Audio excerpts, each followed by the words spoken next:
Italy admits. Hezbollah attacked UNIFIL. Israel did not. Italy has troops in Lebanon as part of UNIFIL. Italy's troops came under fire last week. Italy's defense minister blamed Israel. Israel investigated and found that Hezbollah is the one that launched the attack. Now Italy agrees with Israel's conclusion. Hezbollah shelled UNIFIL's troops. And this is hardly the first time. Just yesterday, Hezbollah attacked UNIFIL troops 3 times. Multiple UNIFIL bases were rocketed by Hezbollah in the morning, in the afternoon, and then again later. At least 4 UNIFIL soldiers were wounded by Hezbollah. But you wouldn't know it from UNIFIL. UNIFIL said the rockets were fired by non-state actors within Lebanon. What non-state actors are firing rockets in Lebanon? 2 days before, French and Finnish UNIFIL troops were blocked by a group of individuals with at least one of them armed. An hour later, the UNIFIL troops were fired on 40 times. Bullets hit UNIFIL vehicles. Who did UNIFIL say shot at them? Non-state actor members. Do you see how crazy this is? UNIFIL has no problem calling out Israel, even if Israel isn't to blame. But when Hezbollah shoots at UNIFIL, then UNIFIL suddenly has no idea who did it. Whether out of greed for Hezbollah's bribes, like the ones UN troops reportedly took, or out of fear from Hezbollah bullets, UNIFIL cannot see Hezbollah. UNIFIL cannot see Hezbollah walking around armed. UNIFIL cannot see Hezbollah digging tunnels next to UNIFIL bases. UNIFIL cannot see Hezbollah even when they shoot at UNIFIL. UNIFIL cannot see Hezbollah, and UNIFIL cannot hold any future agreement. What might that agreement look like? This is the question. U.S. envoy Amos Hochstein was in Lebanon for ceasefire talks yesterday and is arriving in Israel today. According to news reports, this is what Israel needs to restore security in the faces of Hezbollah's attacks. Hezbollah terror infrastructure dismantled across Lebanon, not just along Lebanon's border, Western forces to do what UNIFIL did not, and most importantly, Israel needs freedom to act against violations like Hezbollah arms smuggling from Syria or Hezbollah's return to the border. Israel cannot return to October 8, 2023. That's the day that Hezbollah joined the war on Israel's people. On October 8th, Hezbollah had fortifications along Israel's border. On October 8th, Hezbollah had 200,000 rockets aimed at Israel's towns. On October 8th, Hezbollah had Iranian weapons delivered directly from Syria. No one stopped Hezbollah. Now, Israel is stopping Hezbollah. Israel cannot agree to ceasefire on Hezbollah today if Hezbollah will be allowed to recover, rearm, and reassume fire on Israel tomorrow. Israel is fighting the war today so that Hezbollah cannot make war tomorrow.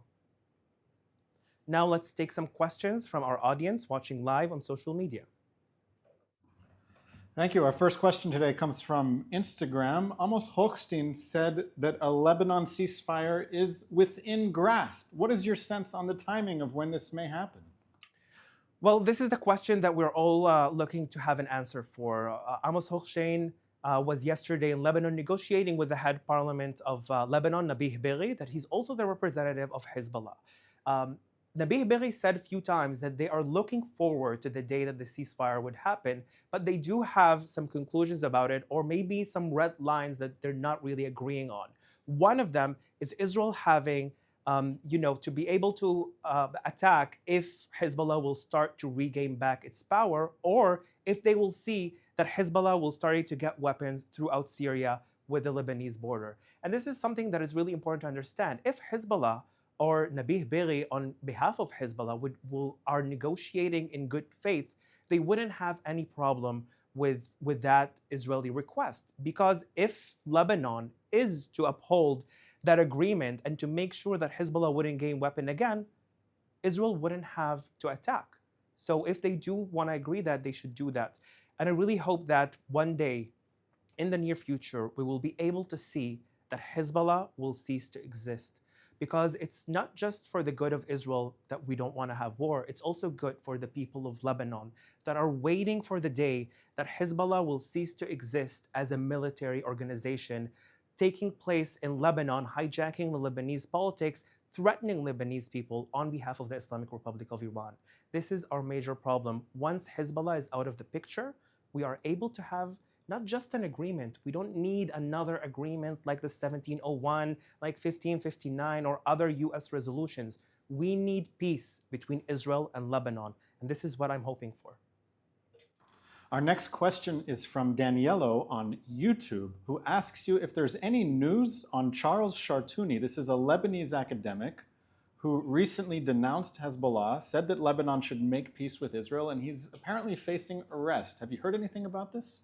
I haven't heard specifically about Shaltuni's case, but this is something that follows on a lot of Lebanese who've spoken out against Hezbollah in the latest years, specifically since the war started when Hezbollah launched its war against Israel on October 8, 2023.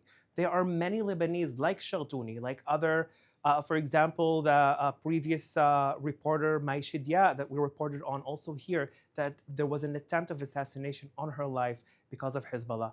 I have a lot of friends in Lebanon that are speaking to me out of fear because they are afraid that they will be arrested because just talking with Israel, not just expressing, the hopeful to have peace between Israel and Lebanon, but also out of just speaking with Israelis. And this is something that the international community, unfortunately, didn't really talk about, that the Lebanese people are being persecuted just because they don't want a terror organization to control them. And this is something that I'm really happy to see you talking about it, and I really hope to see other people talking much more about the need for Lebanese to be liberated and to have their own freedoms from the Islamic Republic of Iran and from Hezbollah being that military controlling Lebanon. This is another question from YouTube related to what you just said. This is a question from Sue, who asks, how are the people of Lebanon holding up? What is it like for the regular people of Lebanon who are not involved in Hezbollah's war against Israel? Thank you very much, Sue, for this question. It's super important because you can see that at the end of the day, Israel, when they're targeting Lebanon, they're targeting just Hezbollah facilities, they're targeting just Hezbollah personnel, they're targeting just Hezbollah infrastructure. Yet there is some Lebanese casualties, unfortunately, that at the end of the day, people in Lebanon just want to be able to live their lives. The people that I talk to and the people that are, I can see their comments and their shares on social media, they are really waiting for the day that they will be able to be liberated and freed from that terror organization. They're holding up by having, faith in the day that will be after Hezbollah. That's what a lot of Lebanese are looking for and waiting for.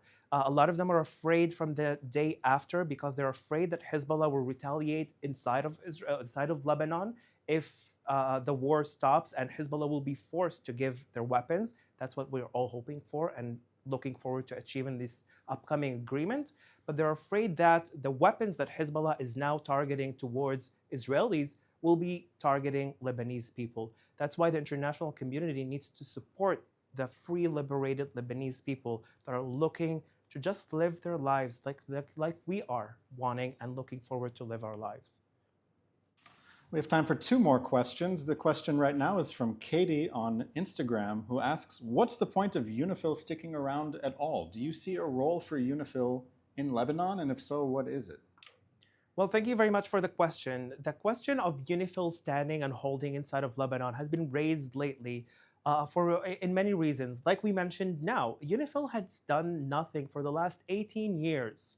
Their mandate was to make sure that Hezbollah would be disarmed and not be present in southern Lebanon. And we've seen that not just Hezbollah based themselves within southern Lebanon, closer to the Israeli border, but they were able to arm themselves and also dig tunnels deep next to UNIFIL bases. And this is something that UNIFIL failed to make or maintain that peace that UNIFIL was supposed to have.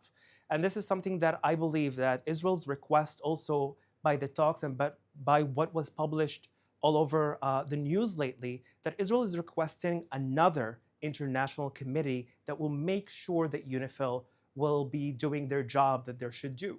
I believe that UNIFIL failed, and because they failed, they can't continue to do that.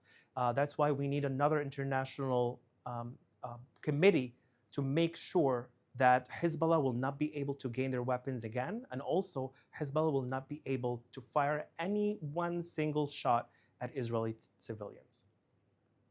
This is our last question today. It is about the hostages in Gaza. The Prime Minister of Israel has raised the reward for anyone who releases the hostages to $5 million each.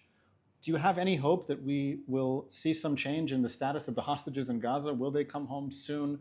Will there be a reward paid out to someone who helps free them? It's more than 400 days that there are 101 hostages that are still held hostage in Gaza by Hamas. Israel is doing everything in its power in order to get those hostages back, because every one of them is an Israeli and is a human being that needs to be back to its family or for burial, because some of these hostages have already been killed by Hamas. I believe that what the Prime Minister of Israel, Benjamin Netanyahu, is doing, on one hand, could be really good and could be like a positive withhold to maybe, because we know that there are a lot of civilians in Gaza that are holding these hostages themselves, not just Hamas terror organization. They're doing so by the support of Hamas. But maybe if we can have some sort of incentive, they can, at the end of the day, bring those hostages back to their families. And this is what we're looking for. We are all waiting to see the 101 hostages get back home or get back to a normal barrier inside of Israel with their families. Thank you very much for watching. We'd also like to announce our new Spanish language channels. Link in the description and across our platforms. Giving Tuesday is 2 weeks away. Keep an eye out for how you can contribute to our campaign. That's all we have time for. Thank you very much for tuning in. We'll be back tomorrow at 3 p.m. Israel time and 8 a.m. East Coast time.